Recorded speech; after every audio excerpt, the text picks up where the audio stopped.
Assalamualaikum warahmatullahi wabarakatuh. Salam sejahtera untuk kita semua. Om Swastiastu, Namo Buddhaya, salam kebajikan. Selamat siang.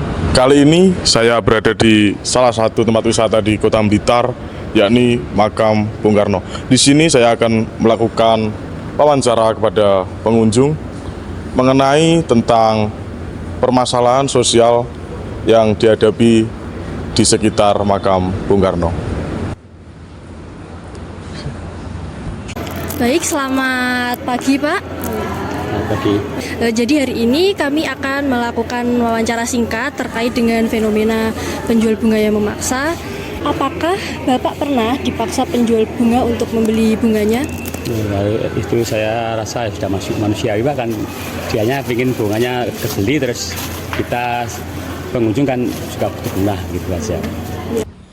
Enggak juga, kalau yang biasanya yang mau aja yang beli, kalau yang enggak mau enggak dipaksa. Saya kan rutin Mbak ya, jalan sehat itu di daerah sini setiap hari Minggu pagi ya bersama istri. Dan memang di awal-awal kita jalan ke sini itu kan kita dikira pengunjung biasa ya. Jadi seringkali kita ditawari bunga, dikira kita mau nyekar ke makam. Tapi kalau selama ini sih pengalaman saya sih mereka menawarkannya dengan baik-baik. Artinya mereka menawarkan bila kita nggak mau ya nggak apa-apa. Ya, saya pernah dan saya juga agak merasa terganggu. Ya. Apakah Bapak merasa terganggu jika penjual bunga tersebut memaksa Anda padahal Anda tidak ingin membeli? Ya terganggu ya, iya Pak, tapi kan kita sama manusia kan harus menyadari gitu.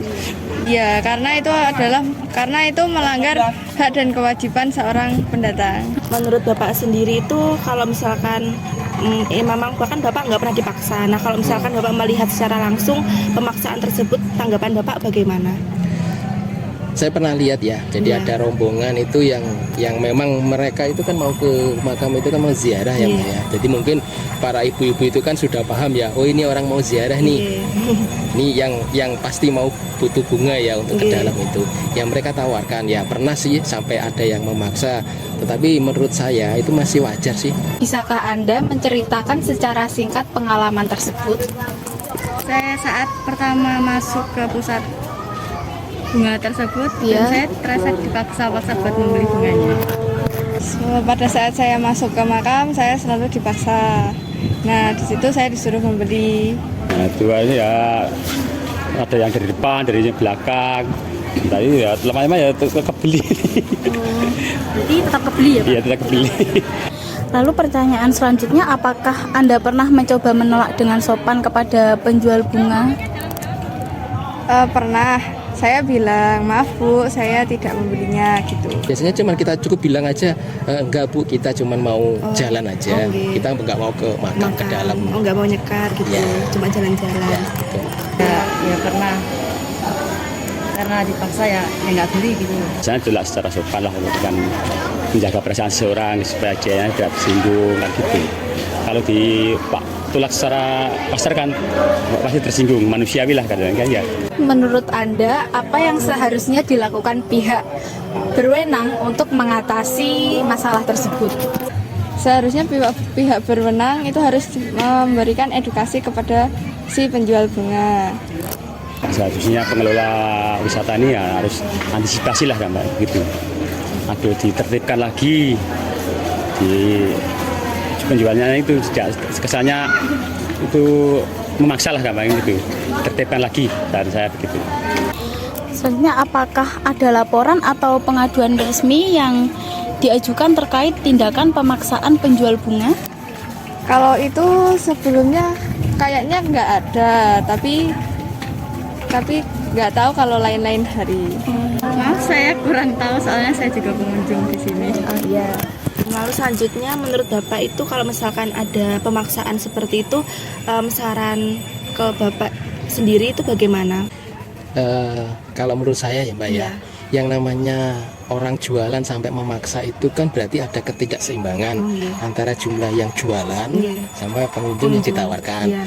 Nah itu kan harusnya PR untuk pengurus makam ini. Ya biasa aja kalau menurut saya ya. Biasa jejer-jejer pedagang itu, kalau yang mau beli ya biar datang itu aja. Seperti itu, baik. Nggak usah ngikuti orang pengunjung datangnya dari jauh-jauh. itu di lapak lah gitu. Seperti di depan ini ada jual bunga tapi kan di lapak ditertibkan, tidak langsung itu ditawar-tawarkan begitu, tidak langsung ditertibkan biasa terang saya. Jadi lebih ditertibkan lagi dengan membuat lapak gitu. Iya dia lapak ya. Sekali waktu, 2 kali waktu, mereka perlu dikasih pembinaan bagaimana cara menawarkan yang baik. Apalagi kan Blitar ini kan kota wisata ya. Jadi kota wisata itu harus ramah dengan para pengunjung, dan itu pasti baik dari bahasanya, dari perilakunya, dan semuanya itu harus diperhatikan, karena bagaimanapun yang namanya kota pariwisata itu kan jangan sampai ditakuti orang. Untuk Sebaiknya dikasih tempat untuk penjualan bunga tersendiri biar seumpama pengunjung mau membelinya, jadi pengunjung langsung datang ke tokonya. Oh iya, biar tidak merasa terganggu ya pengunjungnya. Iya. Baik, terima kasih Bu atas waktunya. Saya mohon maaf apabila sudah mengganggu waktu Ibu. Baik, terima kasih. Fenomena penjual bunga yang memaksa pengunjung di makam Bung Karno adalah permasalahan yang memerlukan analisis kritis. Dari hasil wawancara dengan para pengunjung, terlihat bahwa tidak semua penjual terlibat dalam perilaku memaksa. Hanya beberapa oknum yang bersikap demikian. Kebanyakan penjual hanya menawarkan bunga tanpa disiplin yang pada akhirnya mengganggu pengunjung dan merusak pengalaman mereka. Meskipun belum ada laporan resmi terkait pemaksaan penjual bunga, fenomena ini telah menjadi topik pembicaraan di kalangan pengunjung. Solusi untuk menangani masalah ini dapat melibatkan edukasi dan pemahaman. Penjual bunga perlu diberikan pemahaman tentang pentingnya ketertiban saat berjualan di lokasi tersebut. Mereka juga harus diberikan pemahaman tentang hak dan kewajiban mereka sebagai warga negara, termasuk kewajiban untuk tidak memaksakan sesuatu kepada orang lain. Selain itu, penyediaan tempat berjualan atau lapak yang disiplin dan terorganisasi dapat membantu menertibkan para penjual bunga. Dengan pendekatan ini, diharapkan penjual bunga dapat lebih tertib dalam berjualan dan pengunjung dapat menikmati pengalaman mereka di makam Bung Karno tanpa gangguan yang berlebihan. Sekian reportase dari kelompok kami. Terima kasih. Wassalamualaikum warahmatullahi wabarakatuh.